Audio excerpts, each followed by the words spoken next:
These GLP-1s they originally were studied in the mechanisms of cell efficiency, right? In cell flexibility, of improving metabolism. And it always comes down to metabolism and cell redox of everything. If you're influencing that metabolism, in particular, influencing the mitochondria, that then influences not just ATP and NAD production, but you're influencing the signaling of those cells.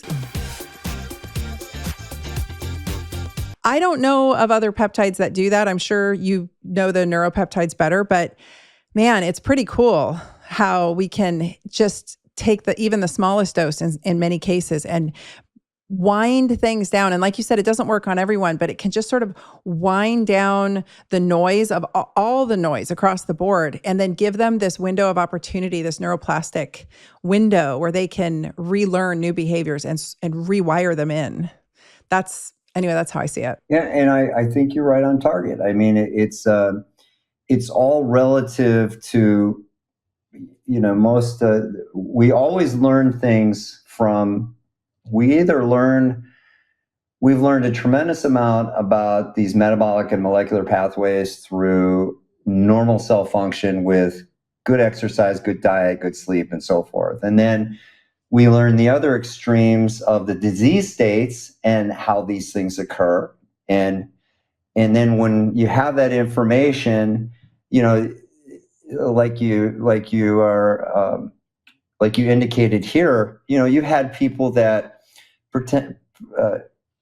they weren't really in a state of where you felt they needed this for weight loss in particular, where actually, these GLP-1s they originally were studied in the mechanisms of cell efficiency, right? In cell flexibility, of improving metabolism. And it always comes down to metabolism and cell redox of everything. And so with you're not wrong in looking at the top down, because if let's say people are compromised by not.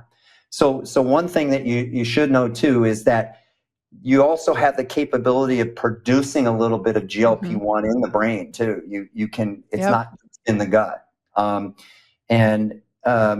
But the predominant production of GLP-1s, absolutely, like any other cell signaling aspects, can be influenced by aging, disease states, and so forth, environmental things, epigenetic influences, right? Higher allostatic loads, all of those things can have an influence. So you touched on something where you thought, well, maybe this may be something that I could improve by just improving the potential of getting back to the normal endogenous production of a GLP-1.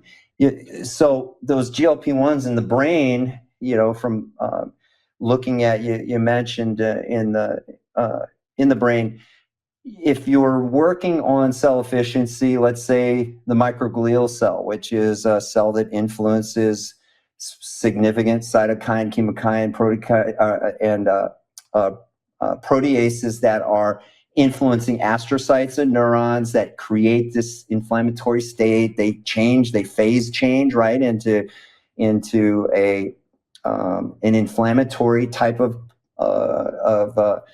propagator in the brain. And if you're influencing the GLP-1 receptors, which, by the way, microglial cells have, astrocytes have, neurons have, if you're influencing that metabolism, in particular, influencing the mitochondria in making that redox state better, that then influences not just ATP and NAD production, but you're influencing the signaling of those cells, which is so important in influencing PGC1 alpha, the SERT gene activation, NFR2 production, all of these things that play a role in controlling inflammation of the brain. And so absolutely you've got something that is, I think, critical.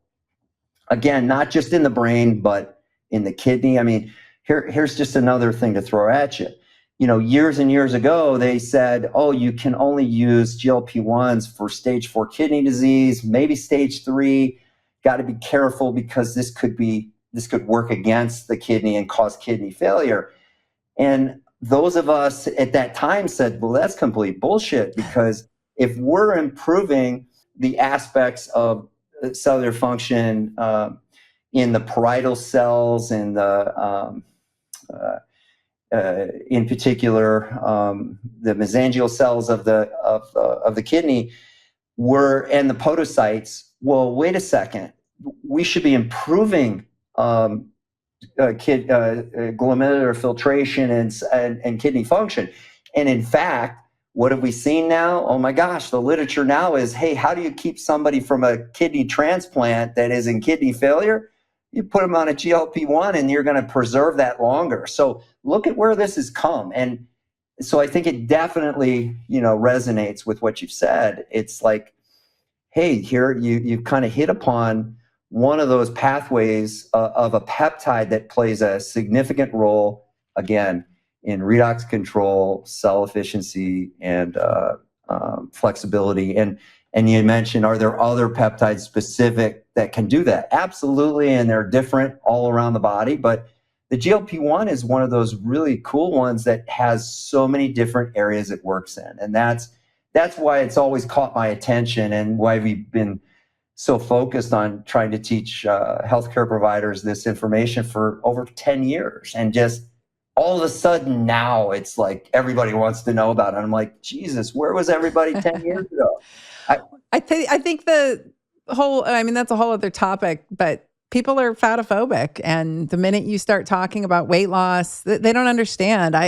It's very odd. And you're right. Going back to what you said, at the end of the day, this is about the metabolic health of the cell at the cellular level in the brain, which is leading to all of these wonderful impacts. So, people just don't want to go back that far into their thinking. And I think the community at large thinks it's just, if you just eat less and move more, all this will work itself out and the cells will all reset themselves into a beautiful state, and they don't get it.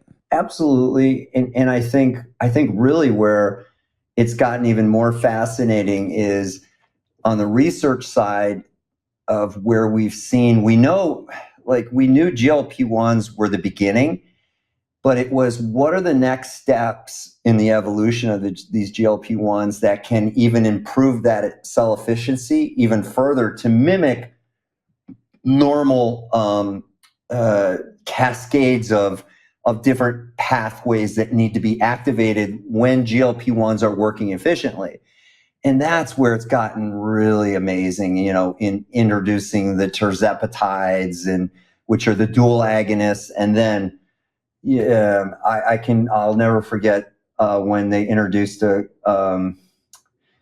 I think it was in the research. The first research was presented in Portugal on this retatrutide and adding glucagon. And at the time, when people said add glucagon, we're thinking, wait a second, glucagon? Are you kidding me? You're going to put glucagon in when we're trying to inhibit glucagon. But wait a second, wait. If you really think about these mechanisms, and you're like, oh my gosh, how could we forget, glucagon is this incredible hepatokine. It's meaning it does something in the liver that is so important in upregulating something called FGF or FGF21, which is crucial to PPAR alpha, gamma, Krebs activation, all these things that work systemically to improve what? Fatty acid oxidation, ketone body production, insulin sensitivity, the thermogenic gene expressions that we haven't even discussed in beige adipose tissue. And even that aspect of suppression of those things we talked about in the CNS, right? In the metabolic behaviors. Glucagon plays a role by its activity with this upregulation of the FGF21 in the liver. So what I'm trying to say is it's only going to keep getting better as this research really gets to hone in on something that is so pivotal in changing metabolic function. Dr. Seeds is a board-certified orthopedic surgeon that's been practicing for well over 25 years. He is the founder of the Seeds Scientific Research and Performance Institute.